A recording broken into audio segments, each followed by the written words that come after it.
सभी विद्यार्थियों को नमस्कार।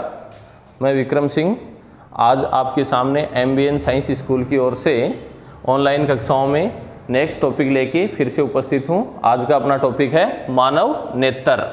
आज हम मानव नेत्र के बारे में विस्तार से पढ़ेंगे कि मानव नेत्र की संरचना किस प्रकार से होती है और मानव नेत्र में कौन कौन से दोष होते हैं, ठीक है, और इन दोषों के निवारण किस प्रकार से किया जा सकता है। इस टॉपिक में सबसे पहले अपन मानव नेत्र के बारे में समझते हैं।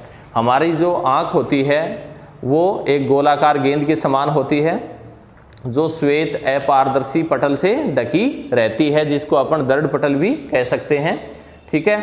इसके बीच में एक उभरा हुआ भाग होता है जिसको हम कॉर्निया कहते हैं। कॉर्निया के मध्य में एक छिद्र होता है जिसको पुतली कहते हैं, ठीक है। पुतली के पीछे नेत्र लेंस होता है। नेत्र लेंस उत्तल लेंस ही होता है जिसका बीच का भाग कठोर होता है और बाहर का भाग थोड़ा लचीलापन का बना होता है, ठीक है। नेत्र लेंस और पुतली के बीच में यहाँ पे यानी नेत्र लेंस और कॉर्निया के बीच में और एक जलीय द्रव्य इसके अंदर भरा होता है और नेत्र लेंस के पीछे का जो द्रव्य होता है वो गाढ़ा द्रव्य पदार्थ होता है जिसको काचाभ द्रव्य कहते हैं, ठीक है। इसके पीछे आंख का महत्वपूर्ण भाग होता है रेटिना। रेटिना पर वस्तु का हमेशा प्रतिबिंब बनता है। आंख से जो प्रतिबिंब बनते हैं, नेत्र लेंस द्वारा आंख के रेटिना पर जो प्रतिबिंब बनते हैं वो प्रतिबिंब वास्तविक एवं उल्टे होते हैं। उन प्रतिबिंबों को मस्तिष्क द्वारा अंत में सीधा बनाया जाता है, यानी आंख का संबंध दृक् तंत्रिकाओं या प्रकाशिक तंतु के द्वारा मस्तिष्क से होता है, ठीक है। तो अब हम आंख का यानी नेत्र का चित्र इस प्रकार से बनाएंगे जिसमें आंख में ये बाहर का जो उभरा हुआ भाग है ये कॉर्निया है, ठीक है, और यहाँ पे इसके मध्य में एक छेद होता है जिसको पुतली कहते हैं। ये आंख में उत्तल लेंस होता है जिसको हम नेत्र लेंस कहते हैं। ये लेंस मांसपेशियों से ही बना होता है जिसका बीच का भाग कठोर होता है और ये यहाँ पे परितारिका है, ठीक है। और बीच नेत्र लेंस और कॉर्निया के बीच में जलीय द्रव्य एक्वस ह्यूमरस होता है और यहाँ पे नेत्र लेंस और रेटिना के बीच में एक गाढ़ा द्रव्य पदार्थ होता है जिसको हम काचाभ द्रव्य कहते हैं, ठीक है। ये दृक् तंत्रिकाएं या प्रकाशिक तंतु हैं जिनका संबंध मस्तिष्क से होता है। जो भी रेटिना पर प्रतिबिंब बनता है उसका संकेत मस्तिष्क में पहुंचाते हैं और मस्तिष्क अंततः उस प्रतिबिंब को स्पष्ट और सीधा बनाता है, ठीक है। इस प्रकार से हम आँख का या नेत्र का चित्र बना लेते हैं। अब हम नेत्र की समजन क्षमता के बारे में पढ़ते हैं। नेत्र की समजन क्षमता किसे कहते हैं, ठीक है। यानी आँख के अंदर नेत्र लेंस होता है जो मांसपेशियों से बना होता है। जब हमें कोई दूर की वस्तु देखनी होती है तब मांसपेशियाँ और फैलने के कारण नेत्र लेंस की फोकस दूरी बढ़ जाती है। जब कोई वस्तु हमें निकट की वस्तु देखनी होती है तो मांसपेशियाँ स्थिर हो जाती हैं जिसके कारण नेत्र लेंस की फोकस दूरी कम हो जाती है। यानी मांसपेशियां वस्तु जब हम कोई दूर की या निकट की वस्तु को देखते हैं तब नेत्र लेंस की फोकस दूरी परिवर्तित होती रहती है। किसके कारण से? मांसपेशियों के कारण से। मांसपेशियों द्वारा नेत्र लेंस की फोकस दूरी परिवर्तित करने के गुण को नेत्र की समजन क्षमता कहते हैं। मांसपेशियों द्वारा नेत्र लेंस की फोकस दूरी परिवर्तित करने का जो गुण होता है उस गुण को ही हम नेत्र की समजन क्षमता कहते हैं, ठीक है। इसी कारण हमें वस्तु स्पष्ट दिखाई देती है। यानी अगर नेत्र में मांसपेशियों का ये गुण नहीं होता तो हम दूर की वस्तु को स्पष्ट देखते तो निकट की वस्तु हमें स्पष्ट दिखाई नहीं देती। लेकिन जब हम दूर की वस्तु को देखते हैं तब मांसपेशियां नेत्र लेंस की फोकस दूरी को परिवर्तित कर देती हैं। निकट की वस्तु को देखते हैं तो भी मांसपेशियां द्वारा नेत्र लेंस की फोकस दूरी को परिवर्तित कर दिया जाता है, ठीक है। और मांसपेशियों द्वारा नेत्र लेंस की फोकस दूरी को परिवर्तित करने के इसी गुण को हम नेत्र की समजन क्षमता कहते हैं।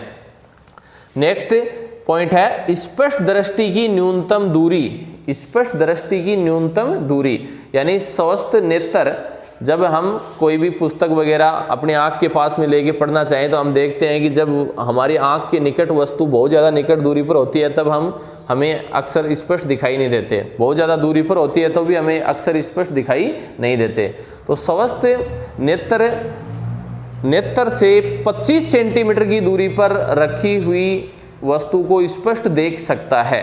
स्वस्थ नेत्र आँख से या स्वस्थ नेत्र से 25 सेंटीमीटर की दूरी पर जो वस्तु होती है उसको स्पष्ट देख सकता है। उससे अगर 25 सेंटीमीटर से निकट लेके आएंगे तब वो वस्तु हमें स्पष्ट दिखाई नहीं देगी।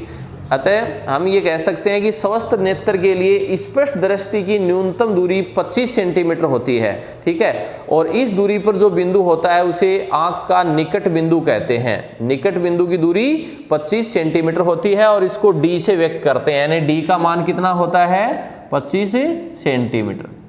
स्वस्थ नेत्र से 25 सेंटीमीटर की दूरी पर रखी वस्तु को स्पष्ट देख सकता है। इस दूरी को निकट दृष्टि की दूरी या स्पष्ट दृष्टि की न्यूनतम दूरी डी कहते हैं और डी का मान 25 सेंटीमीटर होता है।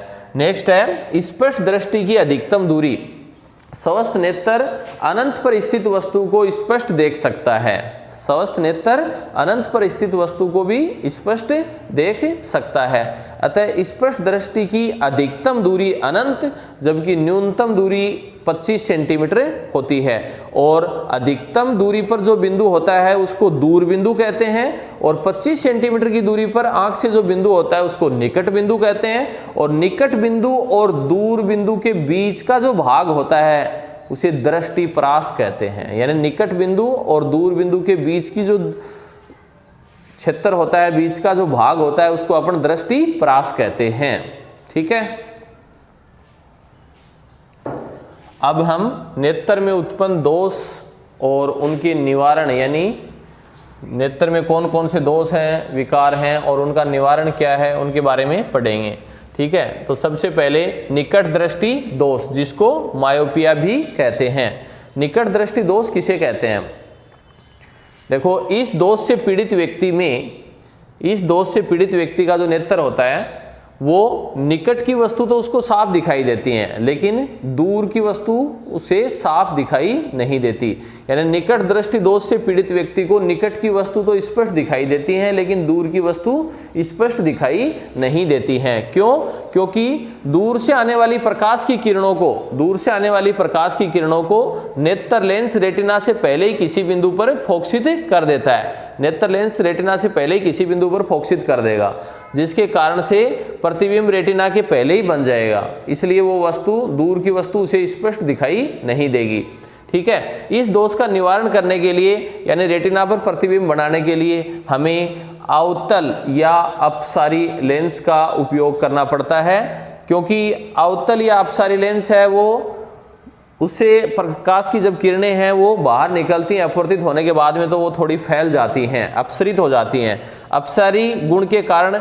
और अगर हम दूर से आने वाली प्रकाश की किरणों के बीच में अवतल लेंस का प्रयोग करें तब इसके अपसारी गुण के कारण और नेत्र लेंस के कारण प्रतिबिंब रेटिना पर बन जाएगा, ठीक है, जिससे वस्तु हमें स्पष्ट दिखाई देगी। इस प्रकार से निकट दृष्टि दोष से पीड़ित व्यक्ति को अवतल या अपसारी लेंस का उपयोग करना चाहिए। नेत्र में दूसरे प्रकार का जो दोष होता है वो होता है दूरदृष्टि दोष, जिसको हाइपरमेट्रोपिया भी कहते हैं। दूरदृष्टि दोष किसे कहते हैं? दूरदृष्टि दोष या दीर्घदृष्टि दोष किसे कहते हैं? देखो, इस दोष से पीड़ित व्यक्ति को दूर की वस्तुएं तो स्पष्ट दिखाई देती हैं, यानी दूरदृष्टि दोष में दूर की वस्तुएं तो स्पष्ट दिखाई देती हैं लेकिन निकट की वस्तुएं स्पष्ट दिखाई नहीं देती हैं, ठीक है। क्योंकि निकट से आने वाली प्रकाश की किरणों को नेत्र लेंस रेटिना से पहले, रेटिना के बाद में किसी बिंदु पर फोकसित करता है या रेटिना के पीछे किसी बिंदु पर फोकसित करता है। यदि बिंदु P पर कोई वस्तु है, ठीक है, आँख के निकट कोई वस्तु है और उसका प्रतिबिंब P' बिंदु पर बन रहा है यानी रेटिना के पीछे बन रहा है तो वो वस्तु हमें स्पष्ट दिखाई नहीं देगी। तो दूरदृष्टि दोष से पीड़ित व्यक्ति जो होता है उसमें उसको निकट की वस्तुएं स्पष्ट दिखाई नहीं देती हैं, क्योंकि निकट से आने वाली प्रकाश की किरणों को नेत्र लेंस रेटिना के पीछे किसी बिंदु पर फोकसित करता है। इस दोष का निवारण करने के लिए दूरदृष्टि दोष से पीड़ित व्यक्ति को उत्तल लेंस या अभिसारी लेंस का उपयोग करना पड़ता है। अभिसारी लेंस के अभिसारी गुण के कारण और जो प्रतिबिंब रेटिना के पीछे बनता है वही प्रतिबिंब रेटिना पर बन जाता है, क्योंकि अभिसारी लेंस है वो प्रकाश की किरणों को थोड़ी अभिसरित कर देता है। इसलिए दूरदृष्टि दोष से पीड़ित व्यक्ति को उत्तल या अभिसारी लेंस का उपयोग करना चाहिए। अब हम आंख में उत्पन्न तीसरे प्रकार के दोष के बारे में पढ़ते हैं। तीसरा प्रकार का दोष है जरा दृष्टि दोष। जरा दृष्टि दोष, ध्यान दें, आयु बढ़ने के साथ साथ आंख की जो मांसपेशियां होती हैं वो उतनी प्रभावकारी नहीं रह जाती हैं। ठीक है, 60 वर्ष या उससे अधिक आयु का व्यक्ति होता है तो उसकी मांसपेशियां में लचीलापन कम होता जाता है, जिसके कारण से इस आयु के व्यक्ति का निकट बिंदु लगभग 200 सेंटीमीटर तक पहुंच जाता है, यानी उसको 25 सेंटीमीटर की दूरी पर रखी हुई वस्तु स्पष्ट दिखाई नहीं देती है, 200 सेंटीमीटर दूरी पर रखी वस्तु को वो स्पष्ट देखने लगता है। ठीक है, तो इस प्रकार के आंख में जो दोष होता है उसको जरा दृष्टि दोष कहते हैं। ये दोष आयु बढ़ने के साथ साथ हो सकता है। इस दोष का निवारण भी दूरदृष्टि दोष के समान ही किया जाता है, यानी इस दोष के निवारण के लिए भी उत्तल या अभिसारी लेंस का ही उपयोग करना पड़ता है। नेक्स्ट, आंख में उत्पन्न दोष है अबिंदुकता। अबिंदुकता, इस दोष से पीड़ित व्यक्ति को सभी दिशाओं में एक समान रूप से दिखाई नहीं देता है। इस दोष से पीड़ित व्यक्ति की आंख का जो लेंस होता है उसके लिए भिन्न भिन्न तलों के लिए वक्रताएं भिन्न भिन्न हो जाती हैं। ठीक है, इस दोष का निवारण करने के लिए बेलनाकार लेंस का उपयोग करना पड़ता है। ये दोष भी निकट दृष्टि दोष और दूरदृष्टि दोष के साथ साथ हो सकता है। अब हम दर्शन कोण के बारे में पढ़ते हैं। दर्शन कोण किसे कहते हैं? कोई वस्तु जैसे कोई भी वस्तु हो, वस्तु से चलने के आने वाली प्रकाश की किरणें जब आंख में प्रवेश करती हैं तो वो वस्तु हमें दिखाई देती है। ठीक है, जब वस्तु आंख के निकट होती है तो वो बड़ी दिखाई देती है, जब वस्तु दूर होती है तो वो हमें छोटी दिखाई देती है। तो वस्तु या प्रतिबिंब द्वारा आंख पर बनाए गए कोण को दर्शन कोण कहते हैं। जैसे मान लो ये वस्तु है AB और यहाँ पे हम आंख से इसको 25 सेंटीमीटर की दूरी पर ले लेते हैं। ठीक है, यानी स्पष्ट दृष्टि की न्यूनतम दूरी D पर इसको रख लेते हैं। यहाँ पे आंख है और ये कोण अल्फा है, तो यहाँ पे अपन इसके लिए लिख सकते हैं अल्फा लगभग बराबर होगा किसके? tan अल्फा के, और बराबर अगर वस्तु की ऊंचाई को अपन h मान लें और स्पष्ट दृष्टि की न्यूनतम दूरी d मान लें तो h/d। यानी जब कोई वस्तु आंख से 25 सेंटीमीटर की दूरी पर होती है तब वस्तु द्वारा आंख पर बनाए गए कोण को दर्शन कोण कहते हैं। और दर्शन कोण का मान अपन इस प्रकार से ज्ञात कर सकते हैं, यानी अल्फा बराबर tan अल्फा बराबर h/d से।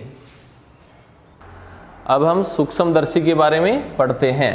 ठीक है, यानी हम पढ़ रहे हैं प्रकाशिक यंत्र। प्रकाशिक यंत्र में नेत्र हो गया पूरा पॉइंट, उसके बाद में है सूक्ष्मदर्शी। सूक्ष्मदर्शी किसे कहते हैं? वो प्रकाशिक उपकरण जो छोटी वस्तुओं के प्रतिबिंब बड़ा बना देता है। वो प्रकाशिक उपकरण जो छोटी वस्तुओं के स्पष्ट तथा बड़े प्रतिबिंब बना देता है उसे सूक्ष्मदर्शी कहते हैं। सूक्ष्मदर्शी दो प्रकार की होती हैं, सरल सूक्ष्मदर्शी और संयुक्त सूक्ष्मदर्शी। ठीक है, अब हम आगे सरल सूक्ष्मदर्शी के बारे में विस्तार से पढ़ेंगे। अब हम सरल सूक्ष्मदर्शी के बारे में पढ़ते हैं। सबसे पहले सरल सूक्ष्मदर्शी किसे कहते हैं? यह एक कम फोकस दूरी का उत्तल लेंस ही होता है। कम फोकस दूरी का उत्तल लेंस ही होता है, इसको आवर्धक लेंस भी कहते हैं। हम जानते हैं कि जब कोई वस्तु को उत्तल लेंस के प्रथम फोकस और प्रकाश केंद्र के बीच में रखा जाता है तब वस्तु का स्पष्ट तथा बड़ा प्रतिबिंब वस्तु की ओर ही बनता है। जैसे ये एक उत्तल लेंस है,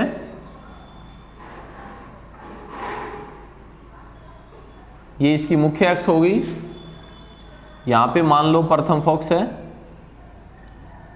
और यहाँ कोई वस्तु ले रखी है अपन ने AB।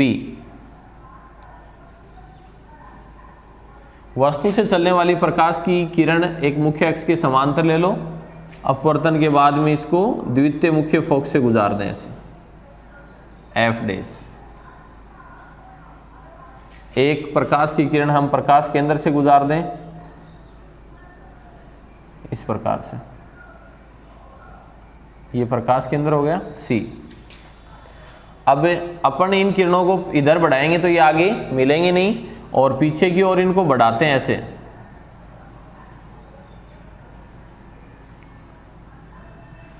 इस प्रकार से इन किरणों को पीछे की ओर बढ़ाएं थोड़ा सा,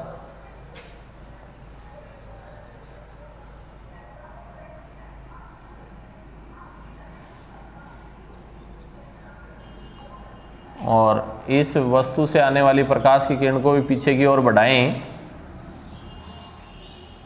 तो ये किरणें पीछे जाके मिलती हैं ऐसे, ठीक है। तो यहाँ प्रथम फोकस और अनंत के बीच में वस्तु का प्रतिबिंब बनता है,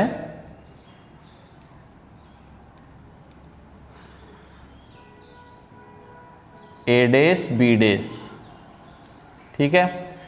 ये प्रतिबिंब यहाँ पे चूंकि किरणें पीछे बढ़ाने पर मिलती हुई प्रतीत हुई हैं, तो प्रतिबिंब क्या है, आभासी है एवं सीधा प्रतिबिंब है। ये प्रतिबिंब बिंब की ओर ही बनता है। अब मान लो कि ये प्रतिबिंब की दूरी है लेंस के प्रकाश केंद्र से, इसको हम v से व्यक्त कर दें, और यहाँ पे ये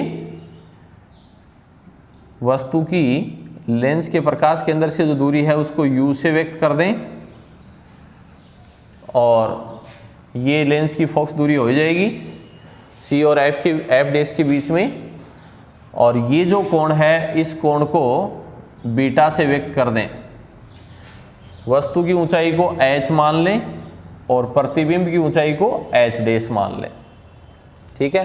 साथ में अपन एक अन्य चित्र भी लेते हैं, यानी जब वस्तु को सीधा देखा जाता है आंख से 25 सेंटीमीटर की दूरी पर रख के, तो उसके लिए अलग से,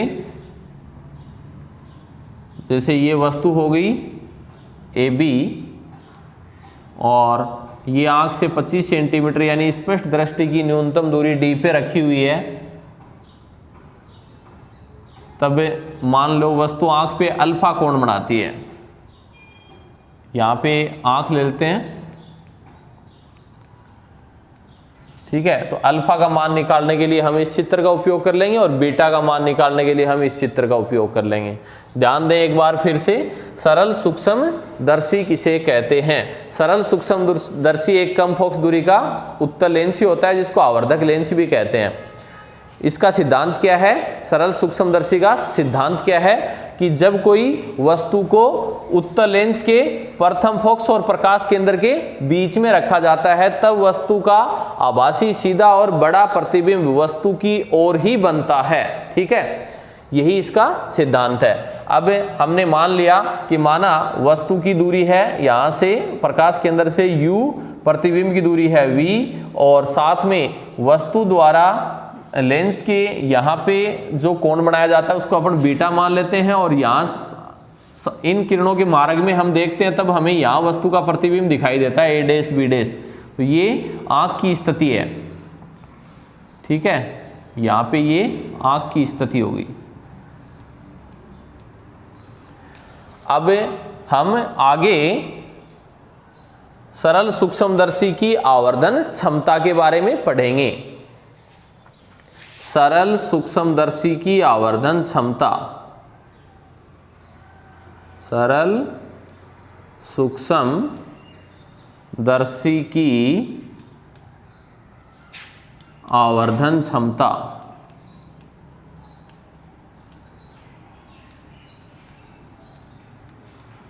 सरल सूक्ष्मदर्शी की आवर्धन क्षमता कैसे प्राप्त करेंगे? आवर्धन क्षमता निकालने का सूत्र क्या है? प्रतिबिंब द्वारा आंख पर बनाया गया दर्शन कोण बटे में बिंब द्वारा आंख पर बनाया गया दर्शन कोण, यानी सरल सूक्ष्मदर्शी की आवर्धन क्षमता बराबर होगी प्रतिबिंब द्वारा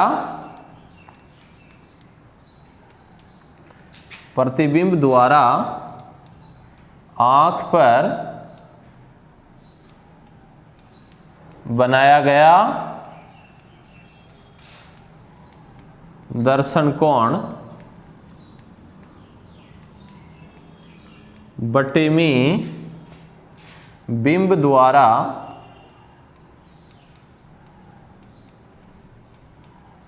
आंख पर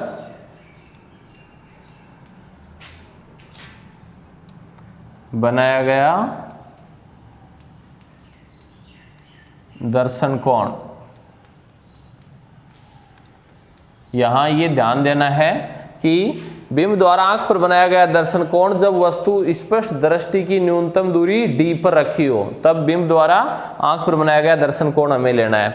अब आवर्धन क्षमता को m से व्यक्त करते हैं, तो m बराबर प्रतिबिंब द्वारा आंख पर बनाया गया दर्शन कोण, प्रतिबिंब द्वारा आंख पर बनाए गए दर्शन कोण को हम बीटा मान लेते हैं, तो बीटा लिख देंगे यहाँ पे।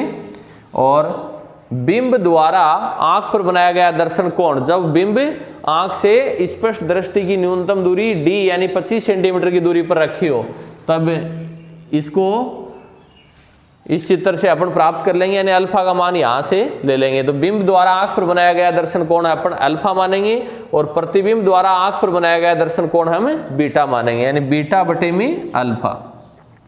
अब चूंकि बीटा और अल्फा के मान छोटे होते हैं, तो बीटा और अल्फा के मान हम टेन थीटा के मानों से ज्ञात करेंगे। अलप कोण सन्निकटन से हम लिख सकते हैं m बराबर बीटा बराबर टेन बीटा और अल्फा बराबर टेन अल्फा। चूंकि बीटा और अल्फा के मान छोटे हैं, तो ये यहां से प्राप्त कर लेंगे। पुनः अल्फा बराबर टेन अल्फा बराबर, यहां से अल्फा का मान निकाल लेंगे h बटा डी, टेन थीटा बराबर लंब बटे आधार से h बटा डी आ जाएगा।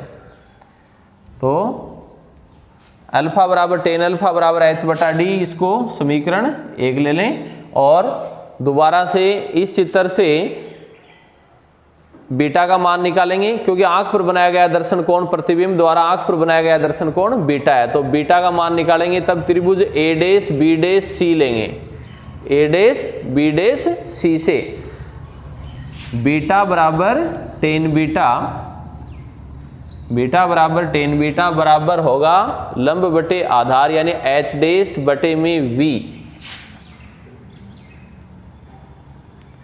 ठीक है, और साथ में एच डैश बटे में वी भी आ जाएगा। और यहां से देखेंगे तो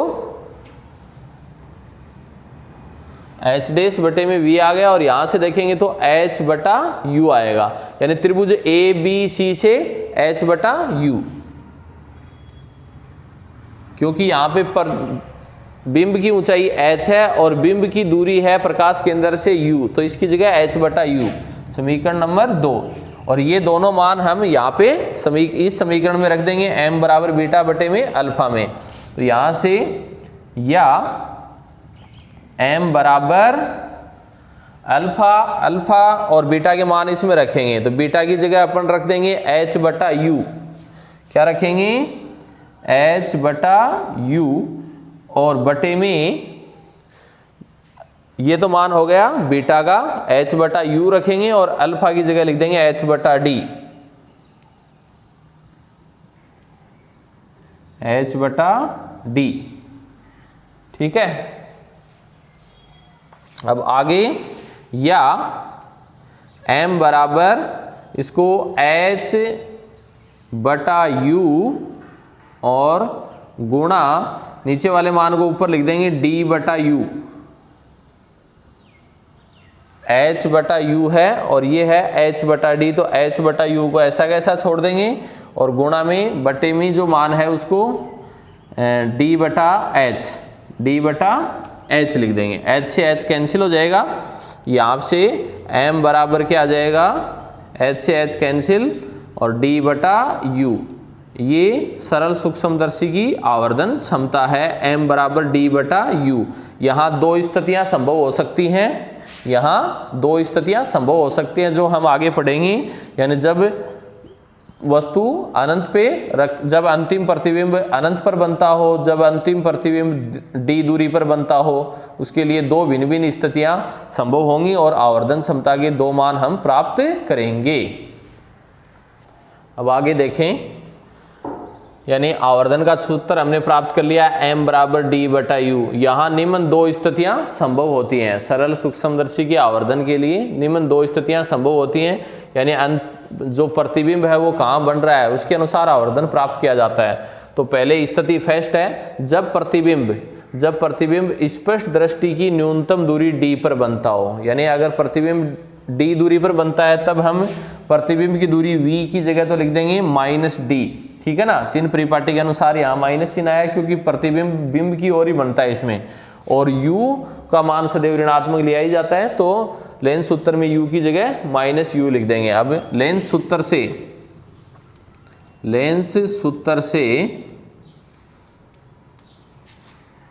सूत्र है 1/v माइनस 1/u बराबर 1/f, ठीक है। ये लेंस सूत्र है 1/v माइनस 1/u बराबर 1/f। अब यहाँ पे अपन v की जगह क्या रखें, -d रख दें।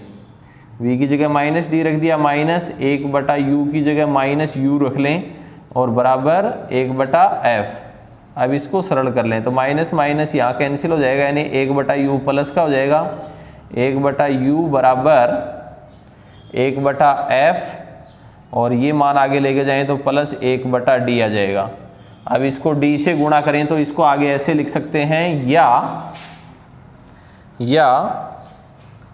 1/u बराबर, इसको अगर d से गुणा करें तो इसको ऐसे लिख दें, d से ऊपर गुणा कर दो, d/u बराबर d/f और प्लस d/d, या d/u बराबर d/d एक हो जाएगा तो 1 प्लस d/f, ठीक है। अब d/u क्या है, आवर्धन का मान है, d/u की जगह अपन m रख सकते हैं, या m बराबर होगा 1 प्लस d/f। यहाँ f लेंस की क्या है, फोकस दूरी है, और d स्पष्ट दृष्टि की न्यूनतम दूरी होती है। अब जब प्रतिबिंब अनंत पर बनता हो तो उसके लिए नेक्स्ट स्थिति लेते हैं, स्थिति सेकंड क्या है, जब प्रतिबिंब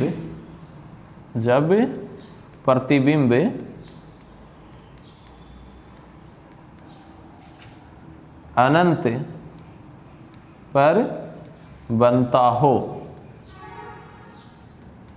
तो जब प्रतिबिंब अनंत पर बनता है तो v बराबर माइनस अनंत ले लेंगे और u बराबर -u ये लेंगे, ठीक है।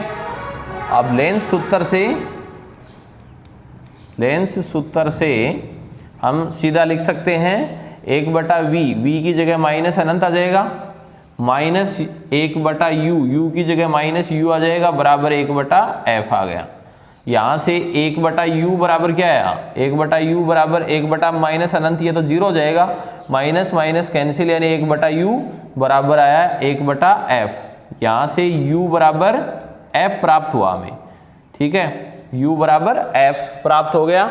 अब आवर्धन का सूत्र है m बराबर d/u, यानी जब प्रतिबिंब अनंत पर बनता है तब u f के बराबर ही होता है, या हम ऐसे कह सकते हैं कि जब वस्तु लेंस के प्रथम फोकस पे रखी जाती है तब वस्तु का प्रतिबिंब अनंत दूरी पर ही बनता है। तो u यानी बिंब की दूरी फोकस दूरी के बराबर इस स्थिति में होती है। u की जगह f इसमें रख दें तो इसलिए m बराबर, यानी आवर्धन m बराबर आ जाएगा d/f। आगे देखें, या u बराबर f हो गया तो हम लिख सकते हैं, या m बराबर d, u f के बराबर है तो m बराबर हो जाएगा d/u है तो u की जगह लिख देंगे f, यानी m बराबर d/f।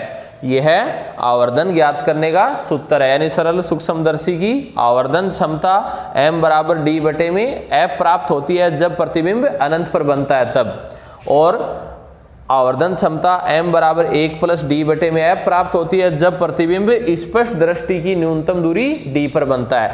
ध्यान दें, इन दोनों मानों में ये मान अधिक होता है, ठीक है, लेकिन निकट की वस्तु को देखने पर आंख की मांसपेशियां पर अधिक जोर पड़ता है, इसलिए आवर्धन क्षमता का जो मान है उसमें अपन तुलनात्मक रूप से देखें तो निकट की वस्तु के लिए आवर्धन क्षमता ज़्यादा है और दूर की वस्तु के लिए आवर्धन क्षमता कम होती है। ठीक है, तो इन सूत्रों से अपन सरल सूक्ष्मदर्शी की आवर्धन क्षमता निकाल सकते हैं। ध्यान दें कि यहाँ f क्या है, लेंस की फोकस दूरी होती है। आज का टॉपिक अपना यहीं समाप्त होता है। वीडियो को ज़्यादा से ज़्यादा लाइक करेंगे और शेयर करेंगे, ठीक है ना, और ज़्यादा से ज़्यादा इसको समझेंगे और नोट भी करेंगे। कोई भी समस्या हो तो उसको कमेंट करें। धन्यवाद।